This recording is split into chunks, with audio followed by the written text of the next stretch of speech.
இப்ப தமிழக அரசோட வரியை எடுத்துக்கிட்டு நிதியை மத்திய அரசு வழங்க மாட்டேங்குது, இருக்கிறதே அவர்கள் தான் அநாகரிகமானவர்கள் அப்படின்னு ஸ்டாலின் அது இது மாதிரி பேசுறதுதான் அநாகரிகம். இப்ப தமிழ்நாட்டுல 30 மாவட்ட திட்டம் இருக்கா, பிரிச்சிருக்காங்களா?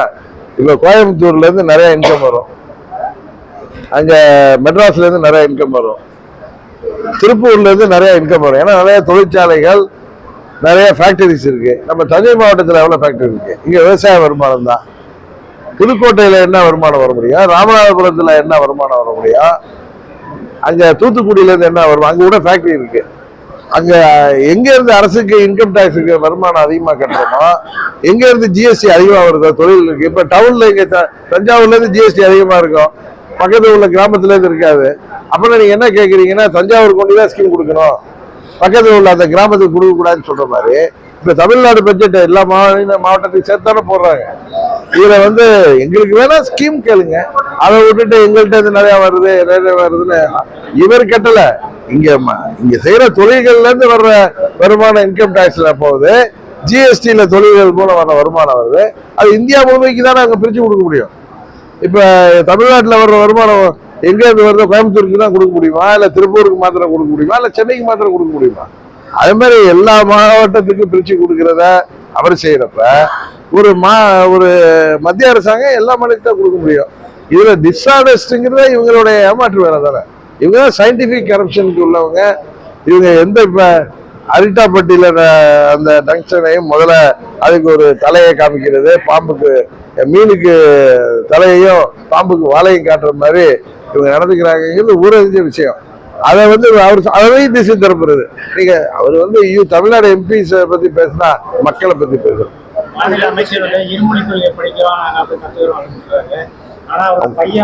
பிரெஞ்சு படிக்கிறேங்கிறாதான் உண்மை. இவங்க நடத்துற ஸ்கூல் எல்லாம் சென்ட்ரல் போர்டு ஸ்கூல், எல்லாரும் ஹையர் செகண்டரி ஸ்கூல் போர்டு நடத்த வேண்டியதான. ஸ்டாலின் குடும்பம் எல்லாம் தமிழர் தானே, அங்க ஏன் ஹிந்தியை கற்பிக்கணும்? இல்லங்க, அதுதான் நீங்க எதுக்கு டாஸ்மாக் கடை வைக்கணும், நீங்க கூல்ட்ரிங்க் கடை வைக்கலாம்ல. அதே மாதிரி இல்லங்க, சிபிஎஸ்இ போர்டு தான் நீங்க வைக்கணும்னு அவசியம் என்ன இருக்கு? ஹையர் செகண்டரி போர்டு ஸ்கூல் வைக்க நடத்தக்கூடாதா? நீங்க நான் கேட்கிறேன், நீங்க தான் திராவிடன் தமிழன் இந்தியா எங்களுக்கு ஆகாதுங்கிறோம்ல. ஏன்னா தமிழன்னா ஹிந்தி படிக்க கூடாதுன்னு சொல்ற நீங்க ஹிந்தி எதுவும் சொல்லி கொடுக்குறீங்க? நீங்க உங்க school higher secondary board school ஆரம்பிக்க வேண்டியதானே தமிழ்நாடு எஜுகேஷன் பாலிசியா. மத்திய அரசு சிபிஎஸ்இ ஸ்கூல்ல அப்புறம் அதான் நீங்க ஆரம்பிக்கணும். உங்களுக்கு மீன் வேணும்னா நீங்க மீன் கடை தானே வைக்கணும். நீங்க காய்கறி சாப்பிடுங்க. ஏதாவது தமிழ் என்னாச்சா? நான் ஹிந்தி படிக்க கூடாது அப்படியே ஹையர் செகண்டரி போர்டு நடத்த வேண்டியதானே. நீங்க சும்மா நம்மள ஏமாத்தி வராங்க பிரதர், அதான் உண்மை. இதுக்கு அண்ணாவெல்லாம் இனிமேல் இருக்க முடியாது. இதே மாதிரி எவிடன்ஸ் அந்த போஜனா இதெல்லாம் எடுத்துருவோம். அடுத்தது நான் பேசினா எவிடன்ஸ் இல்லாம பேச மாட்டேன். நேற்று நீங்க ஆரம்பிச்சப்ப இப்படி எல்லாம் பாய்ங்கன்னு தெரியும், இன்னைக்கு எடுத்து கொடுத்துட்டாரு.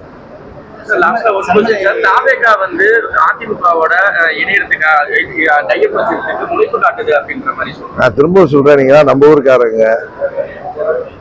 நீங்க அரசியல் கூட்டணிகளை பத்தி ஆர்வமா கேட்கறது தப்பு இல்ல. இந்த ஆட்சியில நடக்கிற அவலங்கள், டெய்லி எங்கேயாவது ஒரு கற்பழிப்பு, ஏதாவது ஒரு பள்ளி மாதிரியும் பால்வாடி ஸ்கூல்கள், பால்வாடியும் முழங்குற பால்வாடி ஸ்கூல்கள்ல உள்ள படிக்கிற பொண்ணுங்க முதற்கொண்டு 80 வயது மூதாட்டி வரை இன்றைக்கு பாதுகாப்பு இல்லை. கூலிப்படைகள் எங்க பார்த்தாலும் கொலை செய்யுது. போதை மருந்து கலாச்சாரம் தமிழ்நாடு ஃபுல்லா பரவி கிடக்கு. இந்த அரசாங்கம் இன்றைக்கு என்ன குற்றச்சாட்டுன்னா, இந்த சாராய வியாபாரத்திலையும் ஊழல் செய்யறாங்கன்னு. அதுக்குதான் இடி இன்றைக்கு அங்கெல்லாம் சோதனை செய்யறாங்க. சயின்டிபிக் கரப்ஷனு.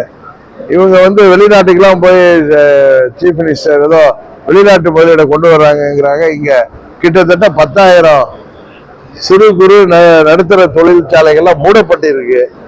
இந்த ஆட்சி கேவலமான ஆட்சியா போயிட்டு இருக்கு. சட்ட ஒழுங்கு சந்திச்சிருக்குது. அதை பற்றி திரும்ப திரும்ப நீங்க கேள்வி கேட்டால்தான் நாங்க பதில் சொல்றோம். அது இன்னும் புரியாத மக்களுக்கு போய் சேரும். இருக்காரு, அவர் எடப்பாடியை ஒதுக்கிட்டாரு.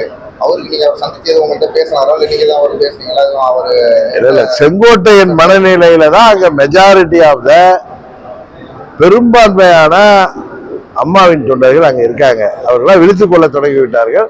கொஞ்ச நாள் பொறுங்க, எல்லாவற்றிற்கும் ஒரு நல்ல செய்தி கிடைக்கும். முன்னாள் அமைச்சர் செம்மலை வந்து சொல்லியிருக்காரு, உதயசூரிய வந்து சமஸ்கிருதம் தான் அப்படின்னு சொல்லுவாங்க. உதயசூரியனே வந்து சமஸ்கிருதம் தான். உதயசூரியன், சூரியன்கிற வார்த்தையா சான்ஸ்கிரிட் தானே? அதெல்லாம் செம்மலை உண்மைதான் அவர் சொல்றது. கடந்த முறை வந்து ஓபிசி வந்து சேர்த்து வச்சாங்க, அதே மாதிரி மீண்டும் சேர்த்து வைக்கிறது வாய்ப்பு இல்லை. யார் சேர்த்து வைக்கிறாங்க?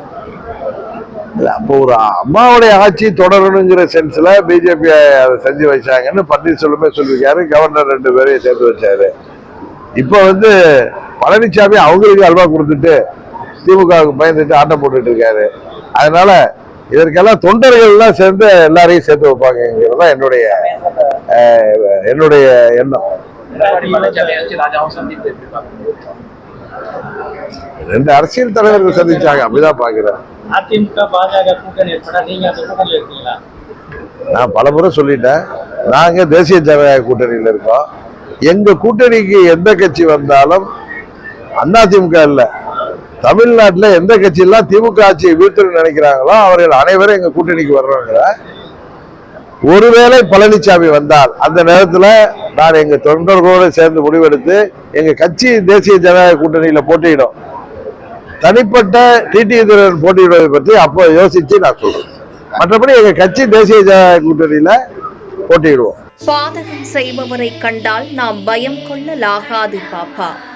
மோதி மிதித்து விடு பாப்பா, அவர் முகத்தில் உமிழ்ந்து விடு பாப்பா.